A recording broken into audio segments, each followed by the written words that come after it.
যে আনিল প্রেমাদান পরম Kachu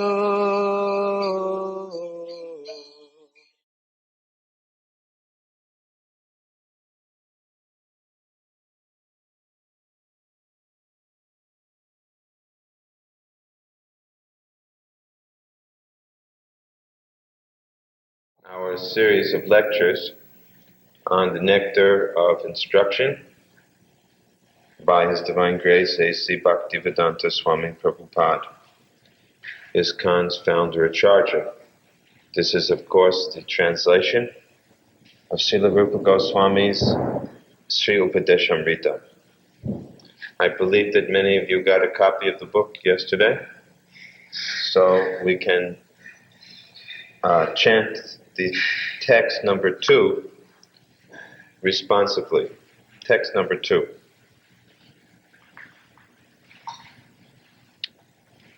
Atyahara Prayashas Cha Prajalpo Niyamagraha Janasangas Chalolyam Cha Sadbir Bhaktir Vinashyati Atyahara Prayasascha Prajalpo Niyamagraha Janasangas Chalolyam Cha Sadbir Bhaktir Vinashyati Atyahara Prayasascha Prajalpo Niyamagraha Janasangas Chalolyam Cha Sadbir Bhaktir Vinashyati.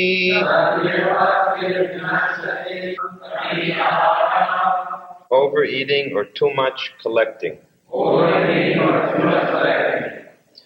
Prayasa,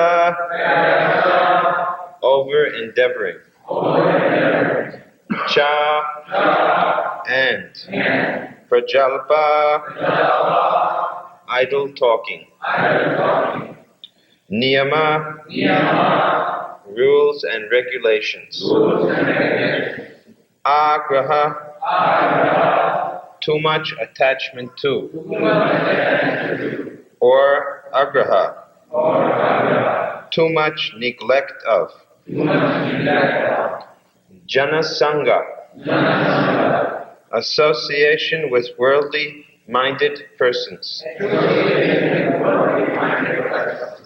Cha, and. Lolyam, ardent, longing or greed. Cha, and. Sadhi, by these 6. Bhakti, devotional service. Vinashyati, is destroyed.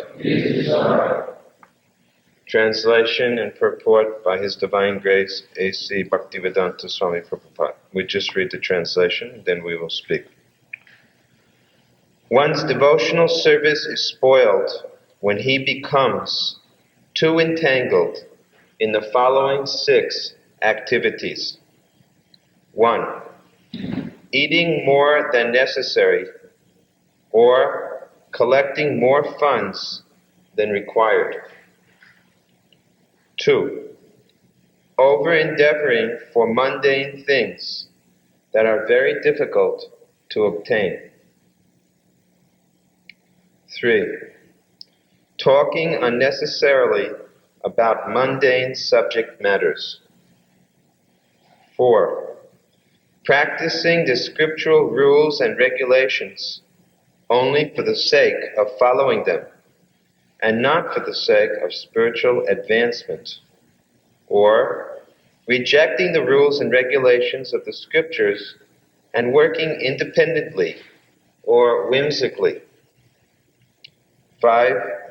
Associating with worldly-minded persons who are not interested in Krishna consciousness. And 6. Being greedy for mundane achievements. So you can close the books, and now we will discuss. Srila Prabhupada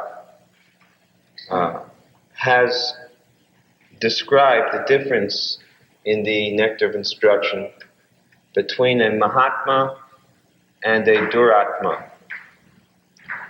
The word Mahatma means a great or broad-minded soul, whereas the word Duratma means one who is cripple-minded. In the Bhagavad Gita, there's a nice verse, Mahatmanas tumam parda devim prakritam ashritaha.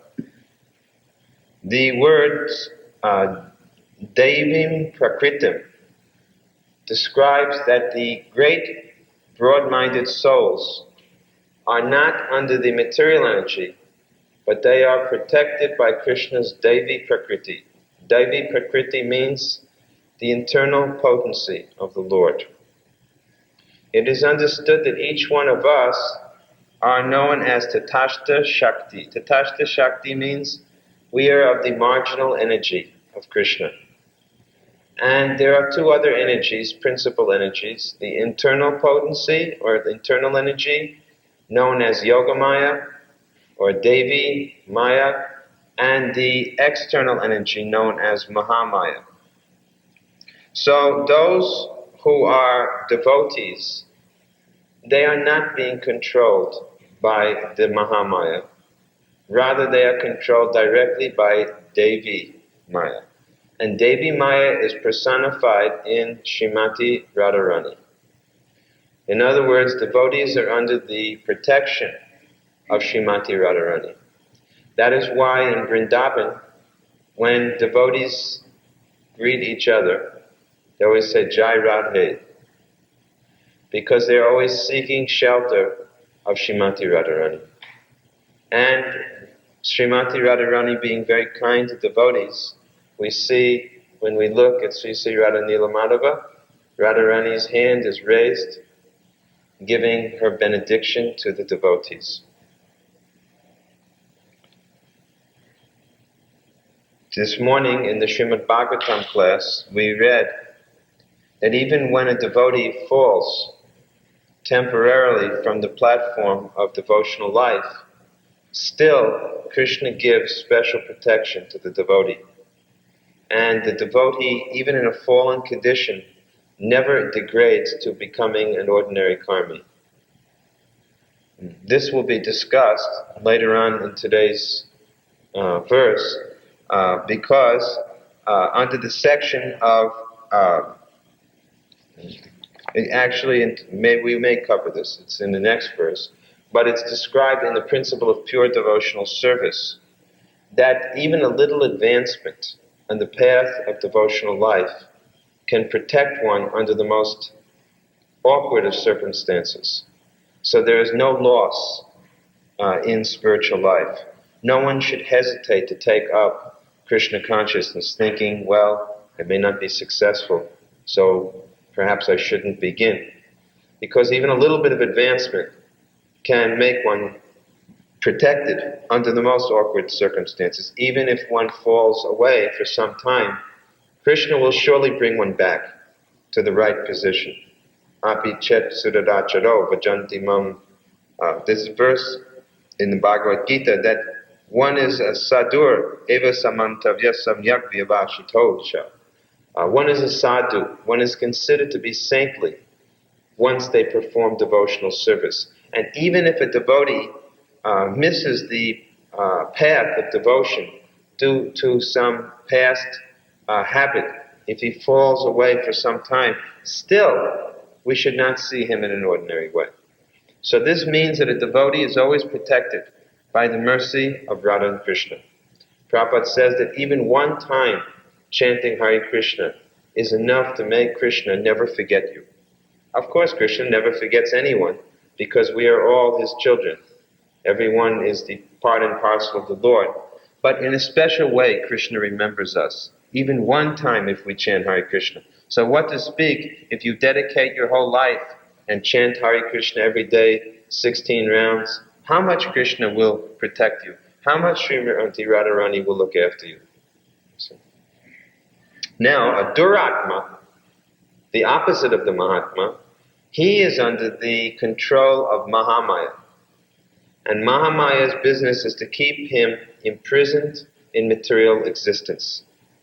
And every time we break the laws of this material prison house, every time we violate the laws of Krishna, the term of our imprisonment is again extended for another lifetime. And so we have been remaining in this material prison house since time immemorial. Sometimes we may go from one prison cell to another, from one species to another. We may be wandering all over the universe. But the fact is that it is very difficult to get away from this Durga, this prison house. Therefore, it is described how Maya Devi, the prison keeper, punishes the criminals. There are different types of suffering. Adhyatmic klesha, adhibhotik klesha, and adhidaivik klesha. Miseries of three types. Miseries which are due to the body and the mind. Miseries which are due to the cause of others. Miseries which are due to the creation of the demigods. Too much heat, or too much rain, or not enough rain. We see these extremes, especially now. The more that we violate, or the more that people violate the laws of nature, the more harsh is the reaction. People are very surprised. In recent months there has been a severe drought, isn't it, in America? So they're trying all kinds of attempts. They even called in some medicine man, right? I read about that where he was doing some medicine dance to try and make it rain. But no one thought for a second, let us stop animal slaughter. Let us stop illicit activities of all types. Let us stop breaking God's law. No one thought there's a connection. But there is a connection. The connection is that when you violate the laws of God, then you have to be punished accordingly. The punishment becomes more and more severe. Just like in prison, if someone violates the laws of prison, they have all kinds of harsh punishments. They have a place called solitary confinement, where they throw the prisoner into a hole, practically. It's a cell under the ground with no light. So in the same way, there are certain births in this world in which practically there is no sign of consciousness. It is so slight. A tree, for example, has some consciousness, but there are more degraded births in which there is even less consciousness than the consciousness of a tree. So people should learn what are the laws of God if they actually want to get free from suffering, because suffering is due to violating God's laws. At any rate, this verse today describes how devotional life can be destroyed. This book is very practical if you want to become a good devotee, because by following the instructions of Rupa Goswami, we can actually know how to avoid the pitfalls on the path of devotion. Just like when you're driving, you have to be able to know when there are holes in the street, otherwise your car can break its axle or something. So in the same way, there are some very severe pitfalls on the path of devotion, and we must know how to recognize these. So the first, which is mentioned here, is atyahara. Atyahara means overeating, or else over-collecting. And it is this overeating tendency and even over-collecting is a peculiar problem, peculiar to the human beings only. Because we have never heard of animals overeating. Just like many of you may have pets. Have you ever heard of a pet dog or a pet cat getting a bellyache? maybe only if its master feeds them something wrong. And even then, they're unlikely to eat it. But they don't overeat. They won't overeat. In fact, the example is given by Prabhupada in the purport that sometimes we see that some in India, for example, they're carrying bags or sacks of grains, and one grain might happen to fall off the cart. So when that happens, maybe it splits open. Now the birds immediately come, and they pick up a few grains and fly away. But if a man comes, what does he do? So everybody laughs. Because it's very obvious what a man does. He'll immediately pick up the whole bag, look around to see if anyone's looking, and take off. So, because human beings have this problem of overstocking, over-collecting, and this causes great economic shortage. Because if you look at the world today, there's actually enough. There was one article that came out recently that there's enough land to produce food for 10 billion people in the world. Actually, there's more than that even. But that means 2.5 times the present population can easily be fed. And yet we find that there is a scarcity in many countries of the world. Because people are overstocking. Some people have too much, some people have not enough. And this creates all kinds of tensions. Just like you see so many political movements in the world today. Communism, for example. The capitalists hoard too much. They want to make more and more. And the communist idea is that somehow or other, let us take everything and nationalize it. But then they also don't know how to manage properly. And there's also shortages in different ways. Because ultimately, as long as God's laws are violated, no one will be able to supply enough for everyone. God can do that, but man will always mismanage. There's a nice verse in the Ishopanishad that describes Isha Vasya Hidam Sarvam Jat Kincha Jagacham Jagat Tena Chakchena Bunjitaha Magadaha Kasisiddhanam. Everything is originally owned and controlled by Krishna. And each person has their just quota. So each of us should know what is their just quota and not over-endeavor for more.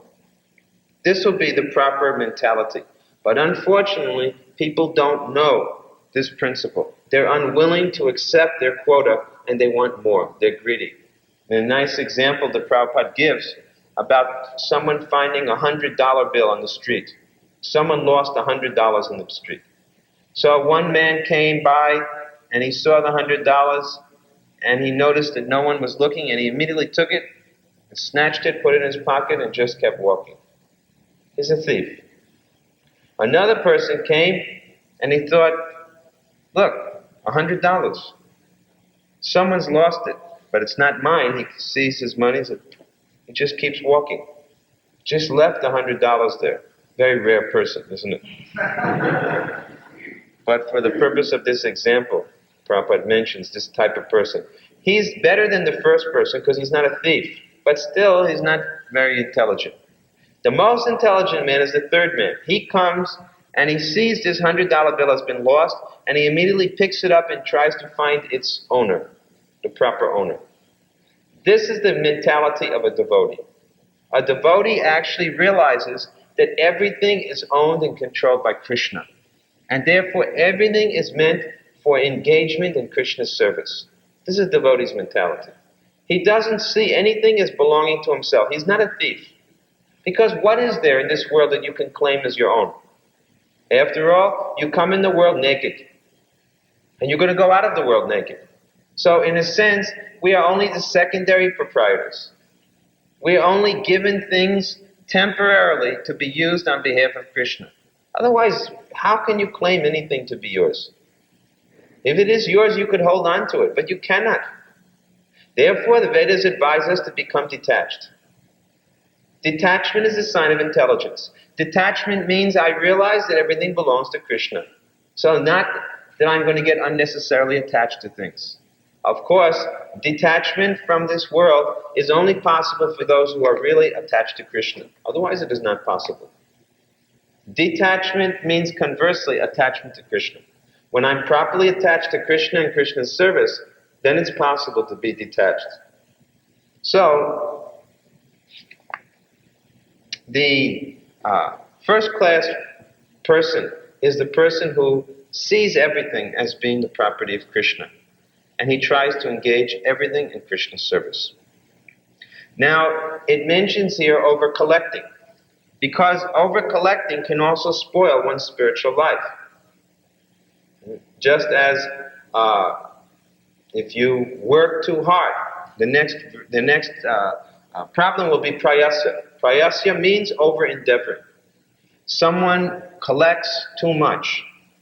He has to work very, very hard. We see the karmis. All day you can see how hard they work. Many of you have to come each day to work, and you have to go in your car, and you have to be on the highway for an hour, and you see these huge traffic jams in Houston. These traffic jams are all a symptom of prayasya, which means over-endeavor. People are working, but what are they working for? A luxury economy. They're working so hard to accumulate so many luxury items. If you go into a person's home, of course, I don't know about your homes, but in the normal person's home, practically 90% of the things you could eliminate as unnecessary. They're not necessary. They're not essential for maintaining human existence. What is the human existence for? It is for self-realization, to develop love for Krishna. How many items in your home are helping you for this? You go home tonight and you make a checklist of all the items, you see, and you find out, does this help me develop my love for Krishna? Does this help me develop my love for Krishna? And you see how many of your items got checked. Now you may say everything in your home does. That's possible. If you're a good devotee, then everything you can learn to use in Krishna's service. But my point is, think how hard you had to work to accumulate these things. It's a fact. You have to work very hard. Just like in the olden days in India, people lived in simple village life, right? What did they sleep on at night?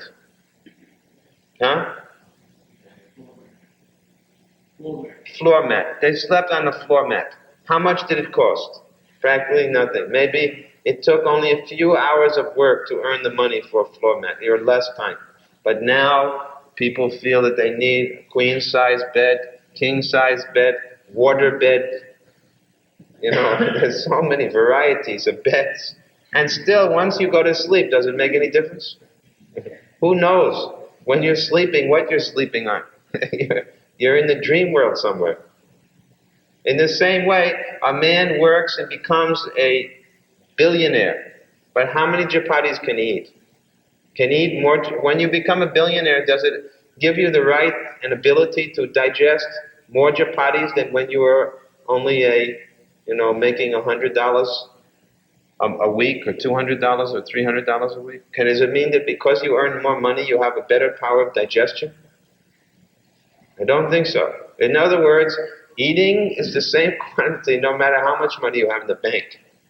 When you start to analyze, your ability to enjoy, you will find that over-endeavor simply reduces enjoyment. Because you work so hard that by the time you finally get a day off, what happens? You fall exhausted and sleep the whole Sunday away. You're just, in a daze, trying to recover from so much work. So this type of person is called a karmi, a foolish, fruitive worker, or even more foolish is called a mudha, who works like a foolish donkey. The donkey works so hard, being whipped all the time, just for some grass to eat. People are working their whole lives away. When you think of how people waste their life, the analysis is very nicely given, how half of one's life is wasted in sleep. And the first 10 years is wasted in childhood. And the second 10 years is wasted in youthhood. Childhood means playing useless games. Youthhood means simply some material studies. Then comes working hard to support the family. Practically, the whole life is wasted. People don't know what the purpose of human life is. So this over-endeavor is absorbing everyone. In the original Vedic culture, people live simply. They live very simply. They try to reduce the necessities of life. Of course, nowadays we have become very advanced. So when we go back to India, we say, oh, look at these impoverished people. You see, people go back to their native villages, right? And they say, oh, I must make a trust fund, you see, so that all of my village people can have proper homes and proper televisions and proper beds and proper this and proper that. They never stop to think that maybe their native villages are actually happier than they are.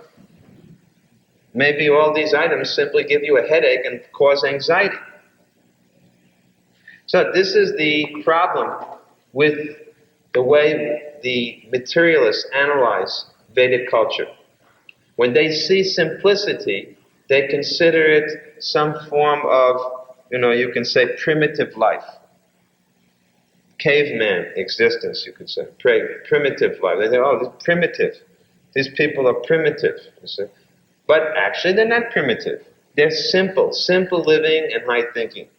Right? That was their ideal. So, there's a verse in the Bhagavatam that is recited here by Prabhupada. Dharmasya hi apavargasya narto ritayopakalpate nartasya dharmai kantasya kamho labhaya hi smritaha. That's on page, I don't know what your page number is, but anyway, I'll read it. 19, yes, that's good. We have the same book. All occupational engagements, dharma, are certainly meant for ultimate liberation. They should never be performed for material gain. Furthermore, one who is engaged in the ultimate occupational service, dharma, should never use material gain to cultivate sense gratification. All our occupations are meant for the highest goal. That means to develop devotional love for Radha and Krishna. And anyone who is a devotee should never use material gains for material sense pleasure. If you're a devotee, then whatever you earn should be utilized to enhance your spiritual life, and for no other reason. Now there's another, you can say, fault or pitfall in the path of devotion, and that is prajalpa. Prajalpa means idle talking, gossiping. Everyone gossips. I mean, even in ISKCON, we find that devotees like to gossip. They talk and talk and talk. And what do they talk about? Well, so many subject matters. Of course, yesterday we mentioned that when friends get together and they simply talk material subject, it's like croaking frogs. So devotees should not be like croaking frogs. They should not just be wagging their tongues. Now, Prabhupada expands this prajalpa to include many things. For example, Prabhupada says these are also other forms of prajalpa. Reading newspapers, magazines, novels, crossword puzzles. I was speaking the other day in Dallas on this verse, and I was mentioning that when I came from Los Angeles to Dallas, it was about 2.5 hours. I noticed two things. The man sitting next to me, he read the Los Angeles Times. It took him 2.5, the whole flight, he read the one newspaper for 2.5 hours. He managed to occupy his entire time.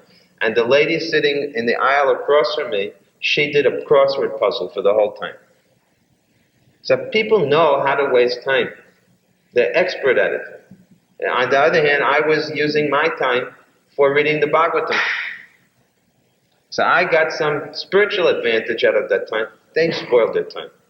And Prabhupada says that there's many other types of prajalpa, which, for example, playing cards, just spoils time, gambling, fishing, all of these types of things. TV watching is the number one prajalpa in America and most of the world today. How much does the average American watch TV now? Somewhere between 4 and 6 hours a day. I mean, it's inconceivable. I think they do keep it on while they're sleeping. And 6 hours a day, can you imagine? Complete prajalpa. Nothing about self-realization. So nothing about self-realization. So this spoils our time. We have to be very careful. A devotee should very carefully control their tongue. Yesterday we heard that your tongue should always be engaged for glorifying Krishna. Your ears should always be engaged in hearing Hari Katha. Be very careful about this. It's so important. You can never get back one moment of time. Every moment that ticks by, you can have billions of dollars and you cannot purchase that second back. And how do you know when your last moment will come? One great devotee was allowed to go and get the blessings, of the Vaishnavas, the demigods. And he asked, you want any boon you want, you can get. So he said, I want to know how much longer I have to live. So they told him, you have only one more moment to live. That was his boon he asked. So he immediately returned back to earth and fixed up his mind on the Supreme Lord. In other words, how do we know which moment will be our last? How can we foolishly just spoil our time talking about senseless things? So, in a sense, a devotee is very silent. One of the qualities of a pure devotee is he's silent. What does silent mean? He only talks about Krishna. That's silence. Silence doesn't mean mona. Mona means to take a vow of not talking. That type of vow we don't take. But our vow is that if I talk, it must be of Krishna. Otherwise, I don't talk. So sometimes people think it's very boring to discuss with devotees. Maybe you may have had that experience now after becoming Krishna conscious when you mix up with your relatives. I don't know. Maybe you're still being social. But if you are, then you're committing this prajalpa. I know with myself, I can't do that.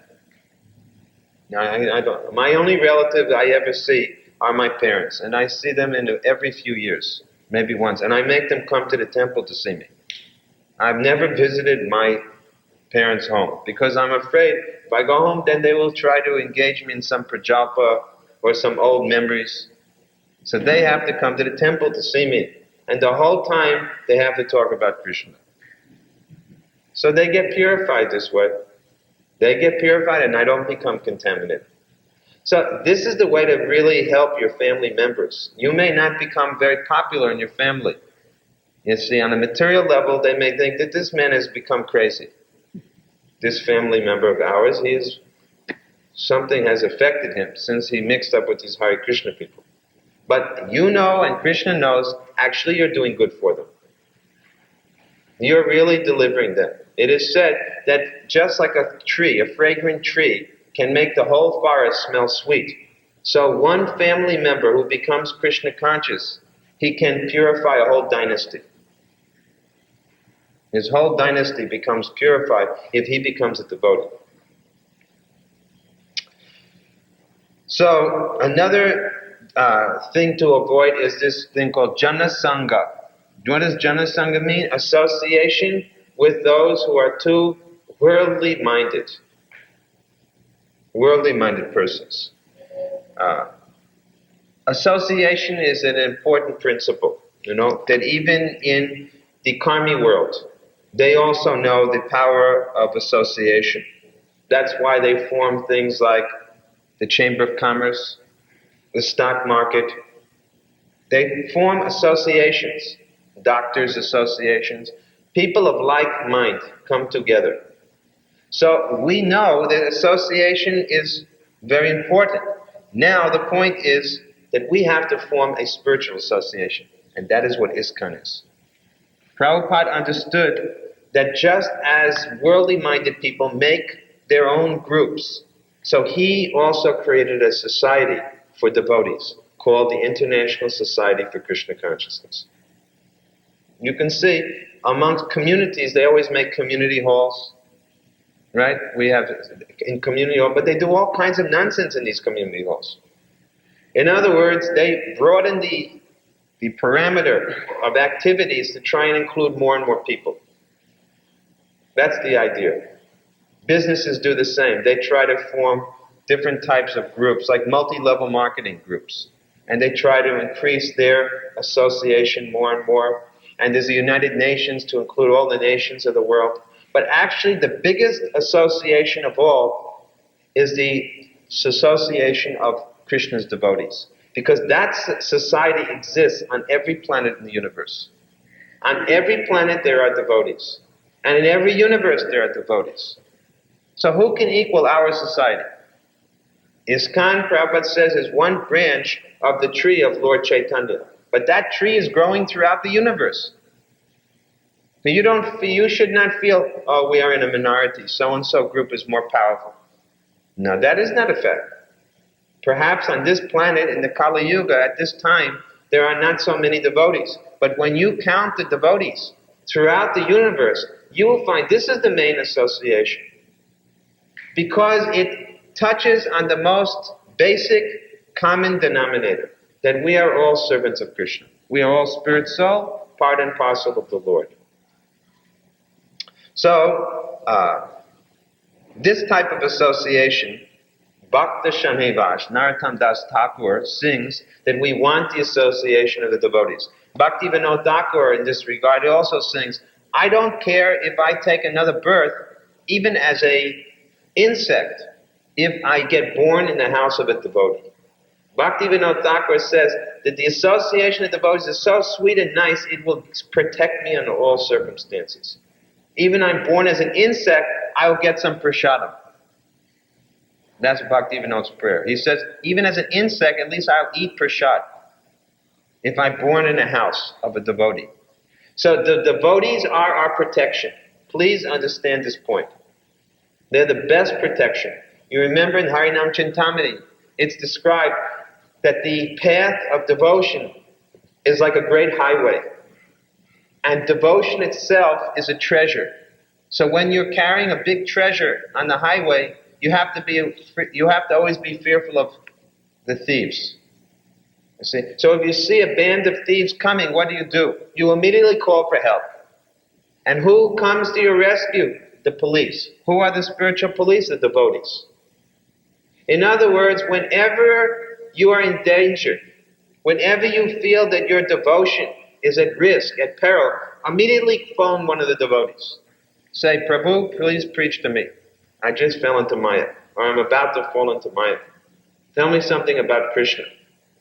Actually, a devotee should do that. They should immediately run to another devotee if they feel that in any way they're going to be deviated. Maya is too powerful. You don't think that at this point you can fight Maya alone. If you keep associated, just like now, is anybody in Maya in this room? Do you think anyone in this room is in Maya? I don't think so. Well, there's only one person. That's not bad. Out of 70, 80 people, one man is in Maya is not bad. But as soon as everybody goes to their respective homes tonight, you watch what happens. At least to some extent, there's a tendency for Maya to attack. But in this kind of association, very difficult. Prabhupada gives example of the sticks that cannot be broken when they're bundled together. But as soon as you take one stick and separate it from the others, you can snap it without problem. So our strength is in the numbers of devotees. As long as we keep association. That's why actually the advantage is if one can come together every day with devotees. If you find it too difficult, at least in your home, your family should all be devotees. Then that will be your protection. In this regard, the non-devotee association is classified by Prabhupada as the Mayavadis, the Bhakti Kamis. Bhakti Kami means those who are after material enjoyment. The Mukti Kamis, those who want salvation or liberation. And the Siddhi Kamis, who are those who want perfection in mystic yoga. All of these are considered non-devotional association. And their association will be injurious to you if you want to make advancement. Then there's another quality which is niyamagraha. Niyamagraha means too much attachment to or neglect of rules. This word, agraha. Agraha and agraha. Agraha means the eagerness to accept, and agraha means the neglect, the failure to accept. So this agraha or agraha, when put together with the word niyama, niyama means the rules, comes up with two different meanings. Sometimes someone is neglectful you can say, of the rules and regulations, that person cannot make advancement. That's why we ask, when someone wants to get initiated, what is the first question we ask? Are you following the rules and regulations? Because how can you make advancement if you're not following rules? At the same time, if you only follow the rules and regulations to advertise yourself as a big devotee, but you're not developing the true qualities of a devotee, that's also not very good. So we have to see both cases. A real devotee is very rigidly following all the rules and regulations. Why? In order to achieve Krishna consciousness. Following rules and regulations should gradually advance us in spiritual life. Otherwise, following the rules and regulations, it must give us some advancement. We must become detached from material desires. That should be the result of strictly following the rules and regulations. Finally, there's the word lolium. Lolium means greediness for mundane achievements. Of course, that word lolium also can mean greediness for Krishna. Sometimes we hear that word, that one has to be greedy to get Krishna's lotus feet. But we should not be greedy for expanding our material enjoyment. So these are the principles which Srila Rupa Goswami says will destroy spiritual advancement. Now, I will take some questions, and if we don't take long, then I will go to the next verse, because yesterday people complained that I did not speak the full limit. So I'm prepared to speak more, but I first want to stop here and see if there's some questions. When we finish those, if there's time, we will go to the next verse. So let us see if some people have questions.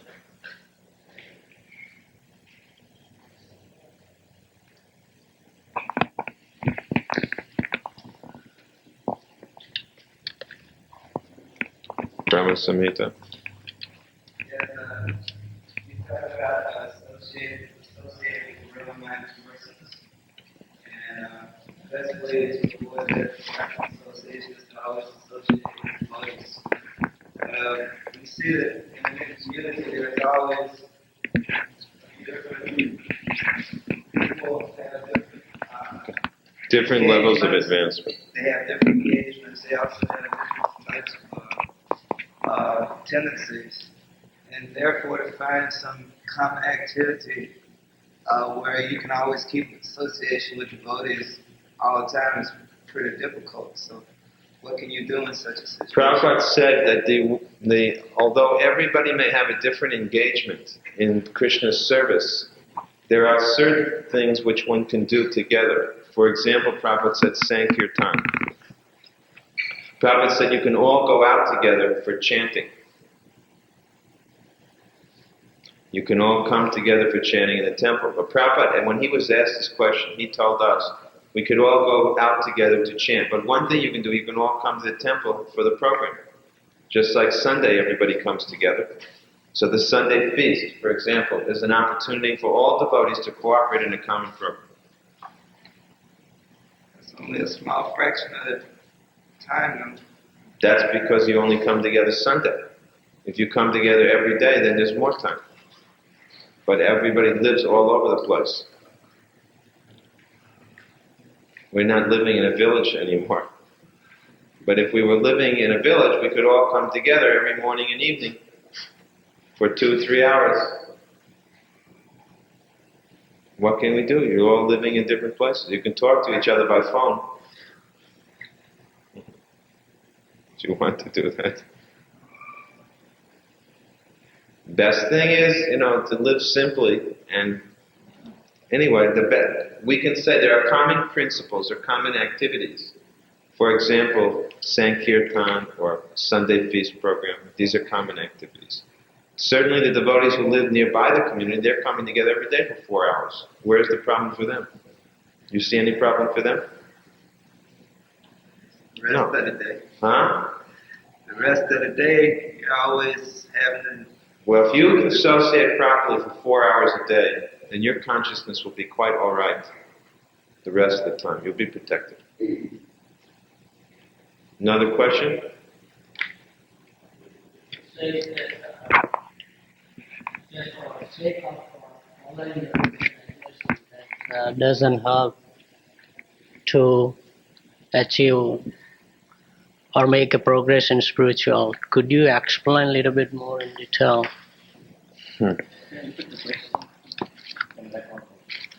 Yes.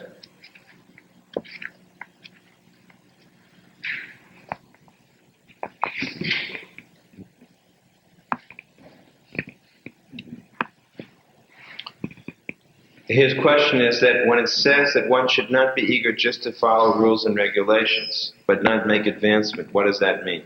It means that there are many rules and regulations in the Vedas for economic development, for example. Karma Kanda section of the Vedas. There are so many different ideas how one can advance. For example, the word Vipra. Vipra means a twice-born person. Now, Vipra is like a Brahmin, but there's a little difference.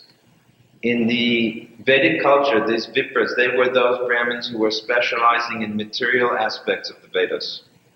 Karma Kanda. A Brahmin, he concentrates on Jnana Kanda. That means on transcendental knowledge. But a Vipra is a Brahmin who is expert in the sections of the Vedas dealing with mundane activities, social affairs. Because the Vedas cover all kinds of activities. So there are so many rules and regulations within this. Social activity, social life, and economic life. So these rules and regulations for material activities are not so important for a devotee. So someone should not be so eager to follow all of these.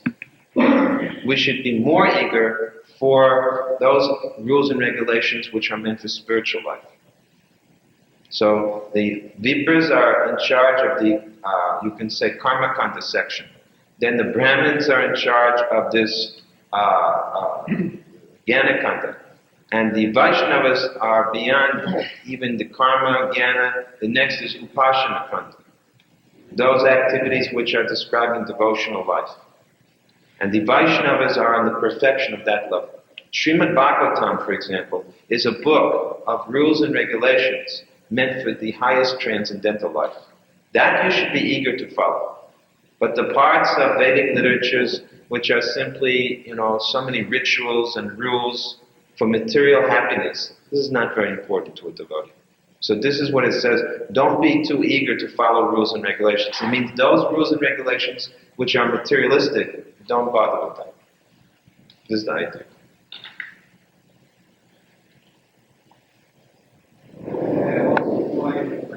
Say that again, I couldn't hear. You can also find chanting if you just did numerically. You have to finish this many rounds, but then we forget about the meaning of the chanting and the quality. Not exactly. No? This is especially regarding materialistic rules and regulations.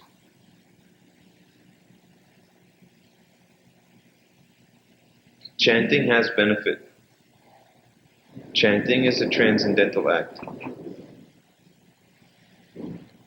Questions? So let us go to the next verse, text number 3. I think that we will chant it one time. You can all repeat after me. Utsahan nischayat daryat tatat karma pravartanat sangatyagat sato vrite sadbhir bhakti prasidyati. You see, this word prasidyati means advanced or become successful. So as the previous verse gave 6 points which would destroy devotional life, this verse gives 6 points which will make you successful. And what are they? We can read. I'll read. Translation. There are 6 principles favorable to the execution of pure devotional service. 1. Being enthusiastic. 2. Endeavoring with confidence. 3. Being patient. 4. Acting according to regulative principles, such as Shravanam, Kirtanam, Vishnu, Smaranam, hearing, chanting, and remembering Krishna. 5. Abandoning the association of non-devotees. And 6. Following in the footsteps of the previous acharyas. These 6 principles undoubtedly assure the complete success of pure devotional service.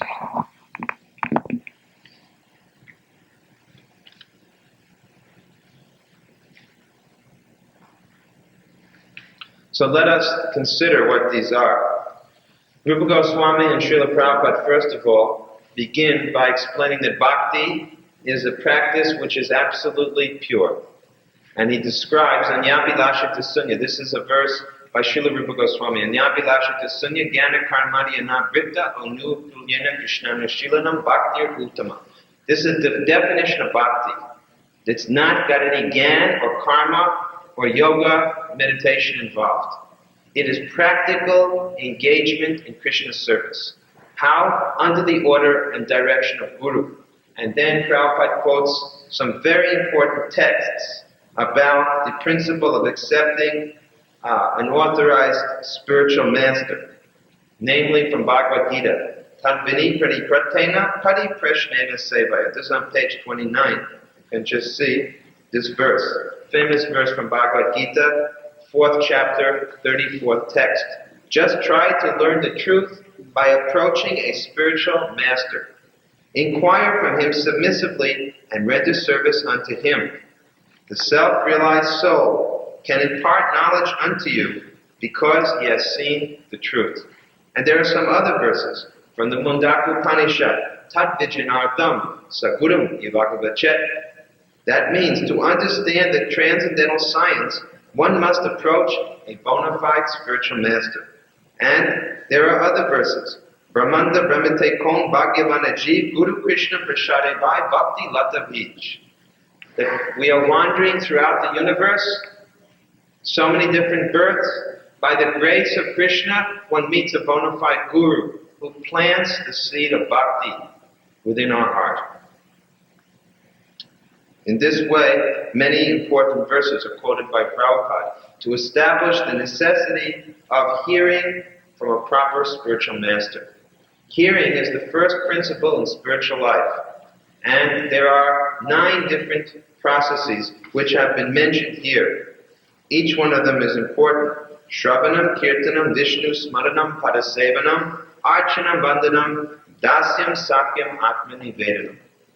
Hearing the names and glories of the Lord, chanting His glories, remembering the Lord, serving the Lord's feet, worshipping the deity, offering obeisances unto the Lord, acting as the Lord's servant, making friends with the Lord, and surrendering oneself fully. Atmani Vedanam. Anyone know who is a perfect example of Atmani Vedanam? Can anyone say? Ambarish. Can anyone give another example? Sabri. Who?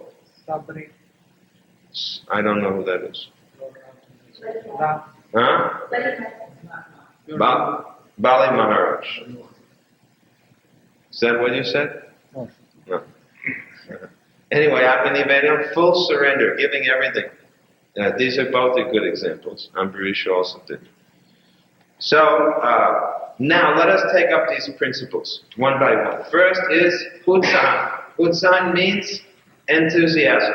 Even in ordinary materialistic activities, there must be enthusiasm. I think you have to listen now. Don't keep trying to find out where I'm reading from. I'm not reading, I'm speaking. Utsahan, but I'll cover everything that Prabhupada says. Utsahan means enthusiasm. And as we have said, enthusiasm is an endeavor executed with proper intelligence. If you do something with your intelligence fixed on it properly, that will make you enthusiastic. Now, everything that we see in this world has got some relationship with Krishna. So a devotee is able to remain enthusiastic under all circumstances. Sometimes we hear people say, well, I don't feel enthusiastic, Prabhu. That's why I'm not doing my service. Just like Madhavananda can tell you, he has got experience of this, trying to engage people. They say, well, I just don't feel enthusiastic. So maybe on a Sunday feast, he says, Prabhu, can you do this? Prabhu, well, maybe. Can't you find someone else to do this? Actually, if one is in proper Krishna consciousness, everything will make them enthusiastic. Because everything has got its relationship with Krishna. You cannot find anything in this world that is not made of the energy of the Lord. Therefore, everything has got connection with Krishna. So a devotee is enthusiastic under all circumstances. Maybe sometimes they're given lots of opportunity for preaching. Maybe sometimes they're just given opportunity to sweep the floor. But they see everything as an opportunity to remember Krishna. So really there should be no question of someone becoming discouraged. Practically, it is a question of our own consciousness. Just like this microphone. Now this microphone was made by a materialistic person. And they had no idea of engaging this microphone in any devotional service. But we have become very enthusiastic, just like our video makers. They are very enthusiastically shooting all the time, and blinding me with their lights. They are very enthusiastic. But that video camera was originally made as an act of Maya. The person who made it had no thought that let us take some photograph, video of the Nectar of Instruction series. But because the video maker is a devotee, he immediately thinks, no, I will use my video machine for filming the Nectar of Instruction class. So he has used this energy in Krishna's service, this material energy. And therefore that video camera is no longer material. Now it is spiritual. Of course, as soon as he takes it and shoots some material subject matter, then it will go back to being an ordinary video camera. This is true of everything within this world. As long as we use it in the service of the Lord, it is spiritual. Our body, our mind, our tongue, our words, our family, our job, our money, as long as these are all engaged in Krishna's service, they are not material. They are not going to entangle you in this world.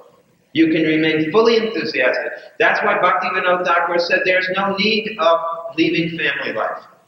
Bhaktivedanta Thakur says if you can make your family all Krishna conscious, then your whole house will turn into Vaikuntha. Bhaktivedanta Thakur has a very nice song. He said, one day I was sitting in my home and I saw my whole house turn into Goloka Vrindavan. Because he's a pure devotee, he engaged everything in his house in Krishna's service, and it was as good as being in the spiritual world. So a devotee should not feel discouraged by any circumstances. If his consciousness is correct, then he will create Vaikuntha atmosphere wherever he is. So we should never feel discouraged or unenthusiastic. Under all circumstances, we can be very energetic and enthusiastic, seeing everything as an opportunity for serving Krishna. This kind of attitude is described by Rupa Goswami, which Prabhupada quotes very nicely. Very important verse that he quotes. Nirbandha Krishna sambandhe yuktam vairagyam uchate. Renunciation means to use everything in Krishna's service. We have got our special definition. This is our Rupa Goswami definition of renunciation. Using everything for Krishna. That's called renunciation. Means, Krishna says in Bhagavad Gita, don't renounce the activity, renounce the desire to enjoy the activity. Isn't that our philosophy? We don't say to stop working, but we say give the result to Krishna. And this is called sannyas. Prabhupada, I remember Prabhupada was talking to the mayor of Bombay. One mayor from Bombay, he's a life member of ours, right? And he came to see Prabhupada. So he came with his wife. And Prabhupada said to him, he asked Prabhupada, what is sannyas? Prabhupada said, sannyas doesn't mean changing your clothing. He says, sannyas is in the heart. When everything is used for Krishna, that is sannyas. He says, so you can be a sannyasi even while still married. So we should understand this point, that husband, wife, children, house, job, use everything in Krishna's service. That is sannyas. Otherwise we get these false sannyasis, they put on saffron clothes and they simply spoil things in so many ways.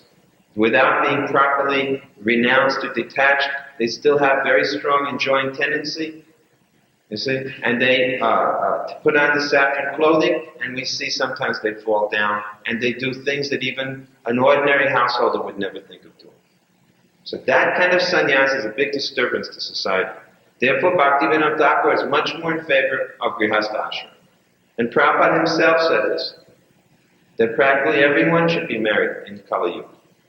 But you have to realize that in married life, husband and wife should both be seen as Krishna's servants. That's it. Here is Sri Sri Radhananda Madhava. The husband should think, my wife is their servant. The wife should think, my husband is their servant. And then that family life is very nice. Just like it's described in Vaikuntha, the ladies are thousands of times more beautiful than any women in this world. And the men are thousands of times more powerful than any men in this world. But despite their beauty, their physical attractiveness, they're not attracted so much to each other and they have no sex life. They're simply thinking of Lord Narayan.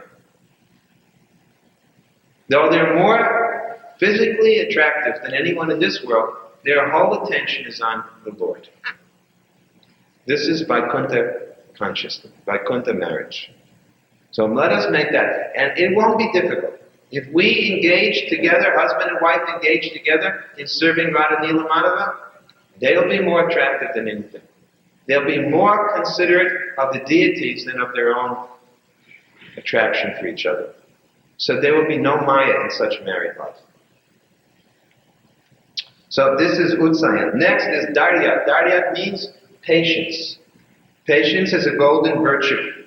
Prabhupada uses his own example of forming ISKCON.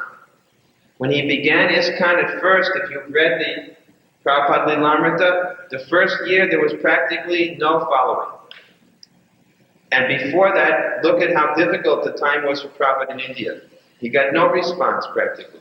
For years and years, Prabhupada pushed forward all alone in India, with no help. Then with practically $5 in his pocket, 40 rupees, Prabhupada came across the ocean. He got 2 heart attacks on the boat. He came all alone. For 1 year he struggled in America, still no result. But Prabhupada always remained patient, thinking that Krishna has brought me here, Krishna has some purpose. And gradually everything came to fruition. So, we give the example that when a lady gets married, on her married, day, she cannot say to her husband, I want a child tomorrow. She cannot immediately demand a child. Things take time, right? It takes 9, 10 months to make a baby. So similarly, to develop your devotional life, it takes time. You have to be patient. This is a very difficult quality to develop in the Kali Yuga, because everyone wants immediate results. Because we're accustomed to pushing buttons. Right? You push a button and it comes out and there it is, Everything is instant. Instant dinners, right? Instant, I think everything. The only thing they haven't figured is instant babies. We got everything else instant. They'll figure that one out. Everybody wants it, but there's no such thing as instant bhakti. Bhakti takes time. You have to be patient. Yeah. And you have to be confident. Confident. Nischaya. Confident means that you should realize that devotional service will always deliver the goal to you. Devotional service is perfect and pure. The principle of devotional service cannot fail. You should be very confident that if I follow this process of Krishna consciousness, eventually I will achieve love for Krishna. All my anxieties will be erased. Anxieties are something that will go away. There will be no more anxiety in devotional life. But you have to be patient and confident. Krishna will protect me, Krishna will help me. This kind of confidence, surrendered mood you have to have.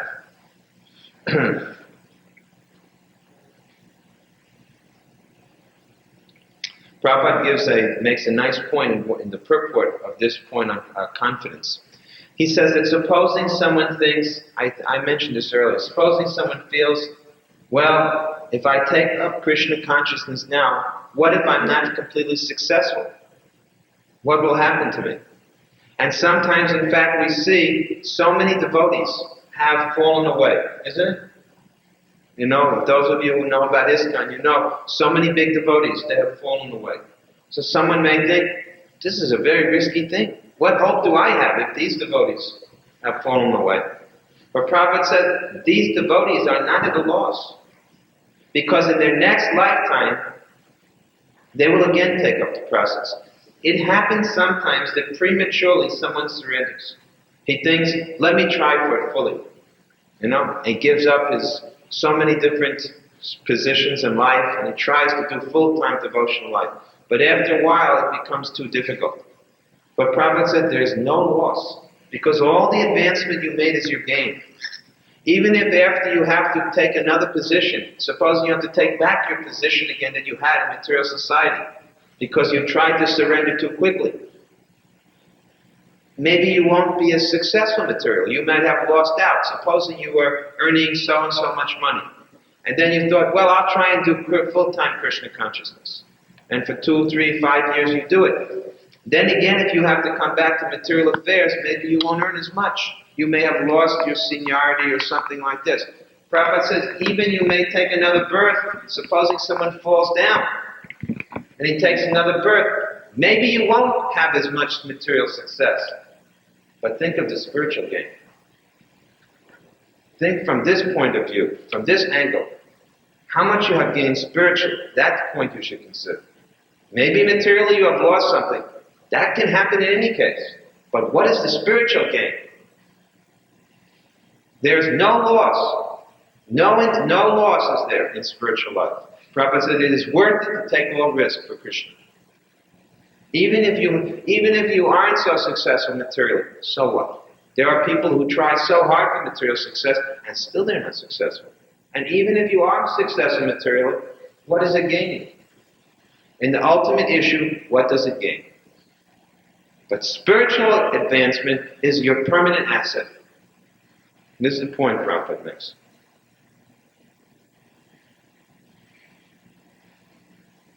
Then there's a verse, a term, tatat karma pravartanat, acting according to the regulative principles of Vaidhi Bhakti. This is a similar point from before, that you have to be very careful to follow the regulative principles.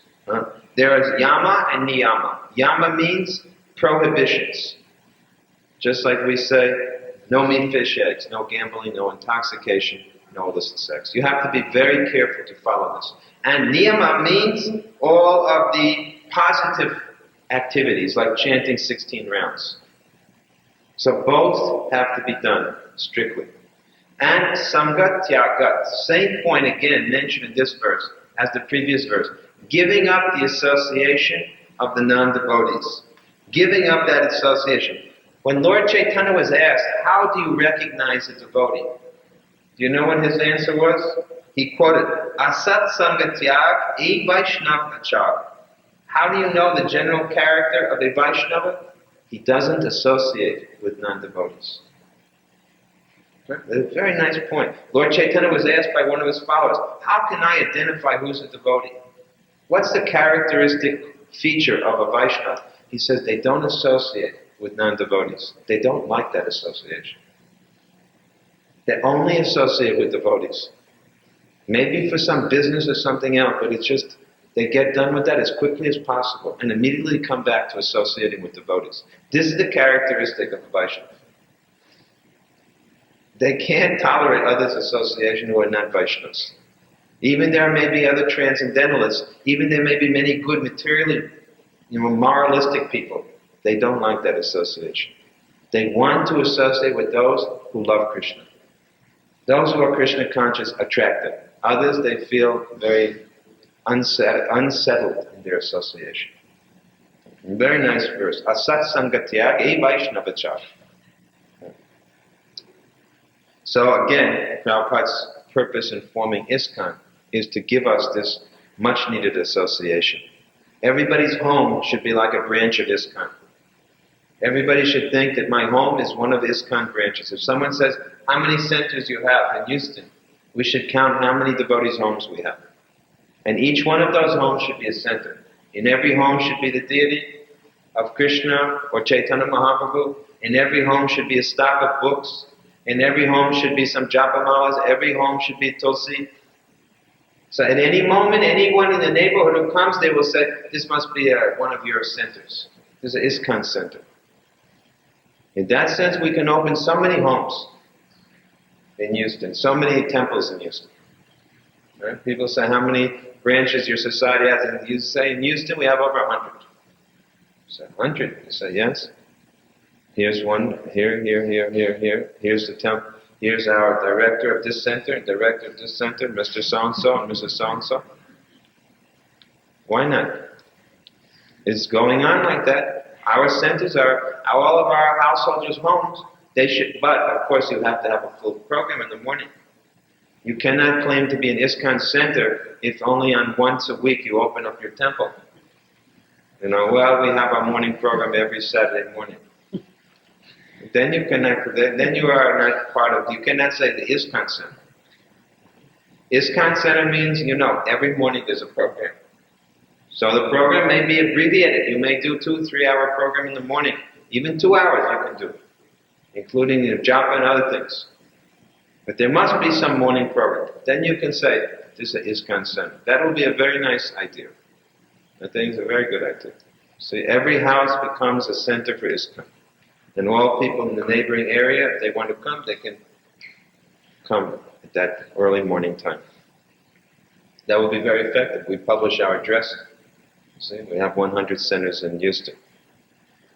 And Sato Vritte. Sato Vritte means following in the footsteps of previous acharyas. We don't concoct. Just like sometimes people ask, they suggest to Madhavananda, well, so-and-so has come to town. Can he sing in your temple? Or so-and-so has come to town. Can he speak in your temple? So Madhavananda has to say, look, in this temple we follow in the line of the previous acharyas. Here's our sampradaya.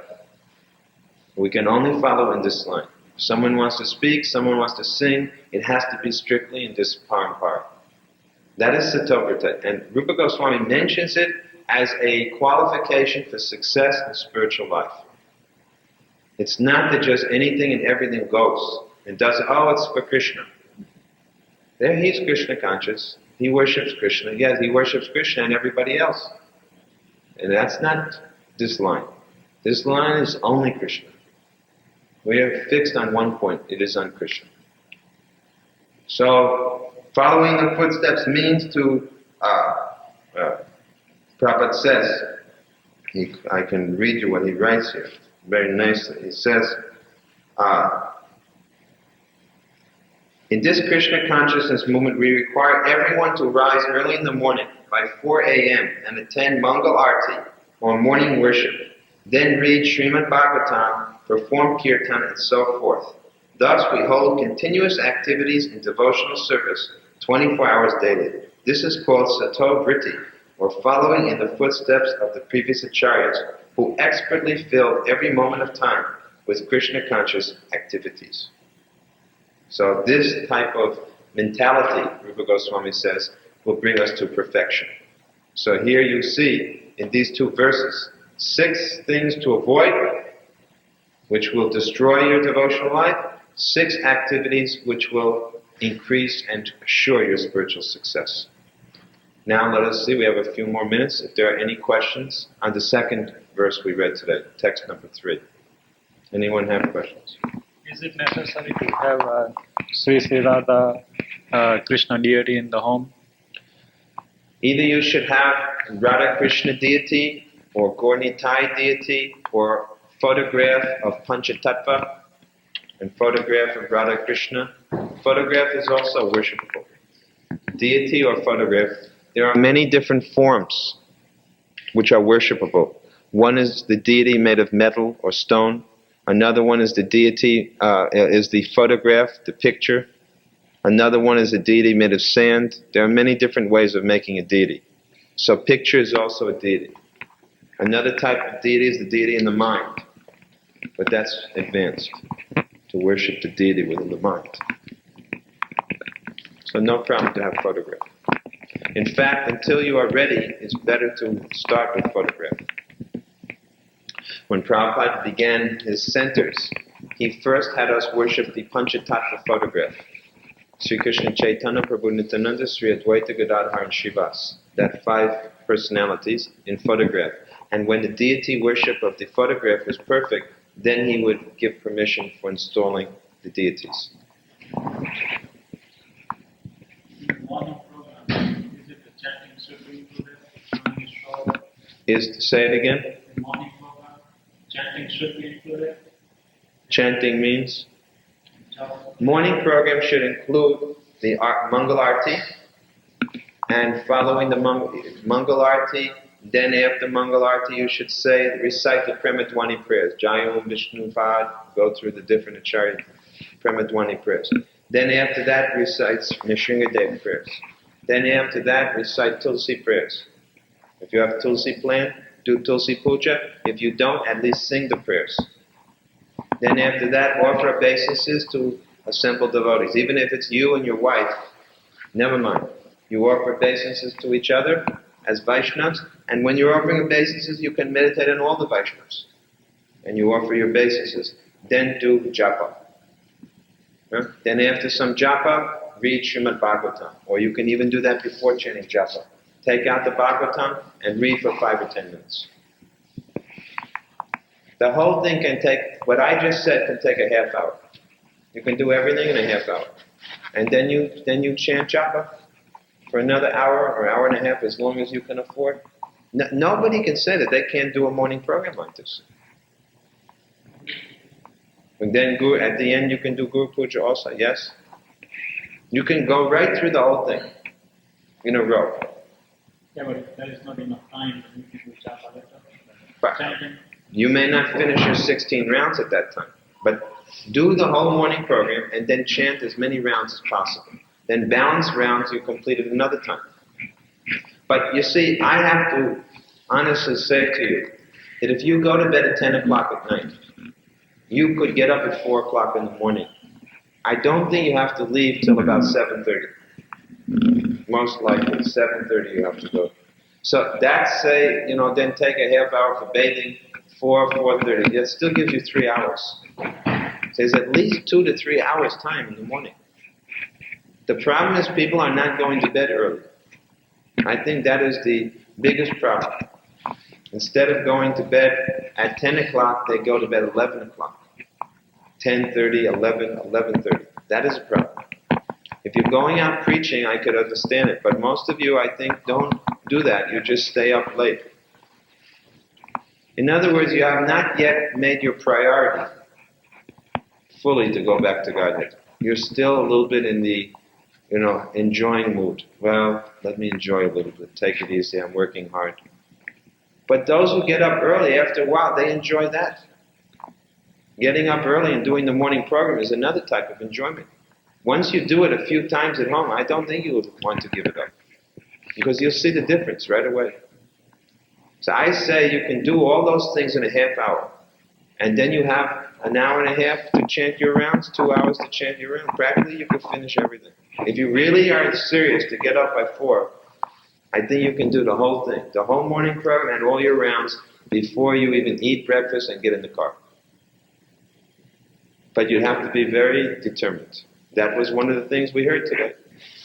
This determination or confidence. Spiritual life, success in spiritual life requires that type of fixed determination. If you don't have it yet, then you have to realize your success is not going to become as quickly.